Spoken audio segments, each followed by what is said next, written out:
మన next question Balaji అడుగుతున్నారు. Recently నాకు రైల్వేలో జాబ్ వచ్చింది. నా ఏజ్ 35 ఇయర్స్.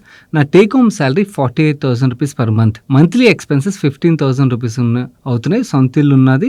జాబ్ కూడా నియర్లీ 50 కిలోమీటర్స్ దూరంలోను. డైలీ అప్ అండ్ డౌన్ అయితే చేస్తున్నాను. ఆఫ్టర్ 8థ్ పే కమిషన్ నా సాలరీ ఇంక్రీజ్ అవుతది. బట్ ఎంత పెరుగుతదో నాకు తెలీదు. అందుకని నా క్వెషన్స్ అన్నీ కూడా కరెంట్ సాలరీ ఆధారంగానే అడుగుతున్నాను. నా క్వెషన్స్ విషయంకొచ్చేసరికి ఫస్ట్ క్వెషన్, క్రెడిట్ కార్డ్‌ది 2.5 లాక్స్ వరకు అప్పు ఉన్నది. అండ్ బయట 3 లాక్స్ అప్పు తీసుకున్నాను. దానికి 2% ఇంట్రెస్ట్ అయితే పే చేస్తున్నాను. 5 లక్షలు లోన్ తీసుకుని ఈ అప్పులు మొత్తం తీరుద్దామని అయితే అనుకున్నాను. Is it better idea or not? Second question, నాకు హెల్త్ ఇన్సూరెన్స్ లేదు. రైల్వే ఎంప్లాయ్‌కి రైల్వే హాస్పిటల్ కవరేజ్ ఉంటుందంటున్నారు. సో నాకైతే దీని రిలేటెడ్‌గా క్లారిటీ లేదు.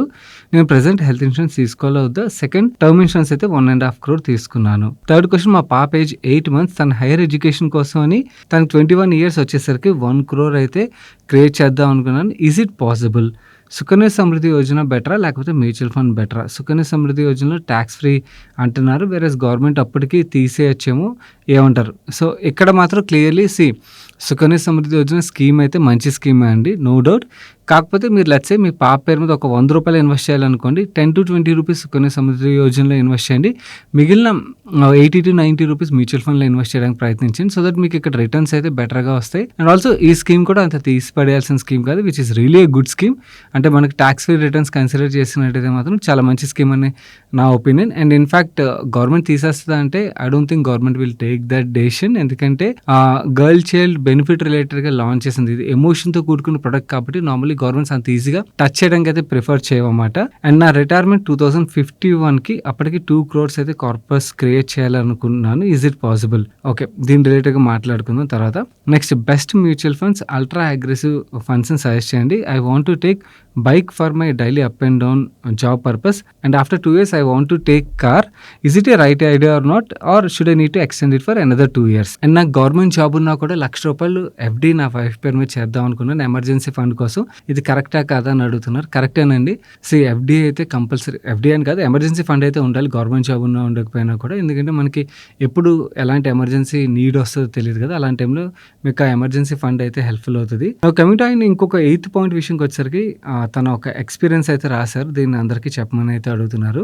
తను ఐటీ ఎంప్లాయ్ కింద వర్క్ చేసేవారంటే, వర్క్ చేసినప్పుడు తను తెలిసిన వాళ్ళకి అప్పు కావాలంటే దీని మధ్యవర్తి కింద ఉండి ₹5,00,000 అప్పు ఇప్పించినట్టుగా చెప్తున్నారు. దాని తర్వాత తన సాఫ్ట్వేర్ జాబ్ పోయింది. అండ్ జాబ్ రిలేటెడ్గా చాలా ట్రై చేసినా కూడా జాబ్ రాలేదని చెప్తున్నారు. వెరస్ ఇదే టైంలోని ఆ అప్పు తీసుకున్న వ్యక్తి 1 year పాటు ఇంట్రెస్ట్ బాగానే కట్టి దాని తర్వాత కట్టడం మానేశాడు. దానివల్ల నా మీద ఆ ప్రెషర్ పడింది. ఊర్లోని పరువు పోకూడదని చెప్పి నేను దాన్ని అప్పు అయితే నేను క్లియర్ చేస్తూ వస్తున్నాను. అండ్ ఈ టఫ్ టైంలో తన లైఫ్ లీడ్ చేయడం కోసం అని చెప్పి ర్యాపిడోకి అండ్ బైక్ రెంట్ తీసుకుని మరి జొమాటో డెలివరీ బాయ్ కిందకి కూడా వర్క్ చేసి లైఫ్ లీడ్ చేసినట్టు చెప్తున్నారు. ఇన్ఫ్యాక్ట్ తన వైఫ్ డెలివరీ టైంలో కూడా మనీ ఎవరు ఇవ్వలేదు నమ్మకుండా తన్ని.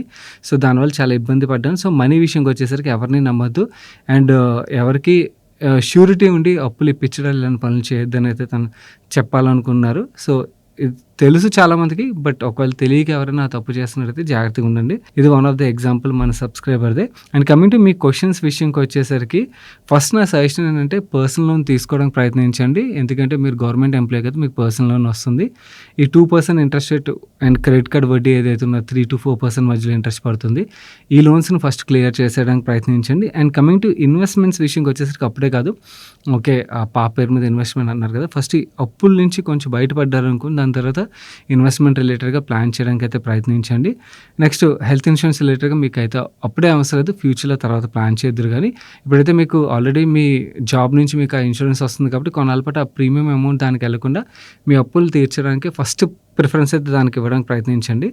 అది క్లియర్ అయిపోయాయి అనుకోండి, మీ శాలరీ పెరిగిన తర్వాత ఏదైతే మిగులుతుందో majority of the part save చేయడానికి ప్రయత్నించండి. ఎందుకంటే మీ సేవింగ్స్ రిలేటెడ్గా you are already late. So ఇప్పటి నుంచి మీరు అగ్రెసివ్గా సేవ్ చేస్తే కానీ మీరు ఏదైతే మీ ఫైనాన్షియల్ గోల్స్ ఉన్నాయో డెఫినెట్లీ మీ గోల్స్ అచీవబుల్గానే కనిపిస్తున్నాయి. కాకపోతే ఆ గోల్స్ని అచీవ్ చేయాలంటే మీరు ప్రాపర్గా బడ్జెటింగ్ చేసుకుని ప్రాపర్గా ప్లాన్ చేస్తే తప్పించి కొంచెం టఫ్ అవుతుంది అన్నమాట.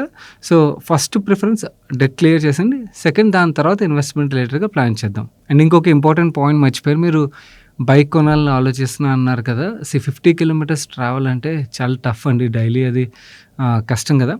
సో ఆ దగ్గరలో మీ జాబ్ దగ్గరికి షిఫ్ట్ అవ్వగలిగినట్టయితే that is a better option. ఎందుకంటే హెల్త్ రిలేటెడ్గా ఇంపాక్ట్ ఉండకుండా ఉంటుంది. లేదంటే ఇప్పుడైతే ట్రావెల్ చేసేస్తారు. కానీ దాని తర్వాత హెల్త్ మీద ఇంపాక్ట్ అయితే డెఫినెట్‌లీ వస్తది. సో, ఆ రిస్క్‌ని ఒకసారి దృష్టిలో ఉంచుకోండి.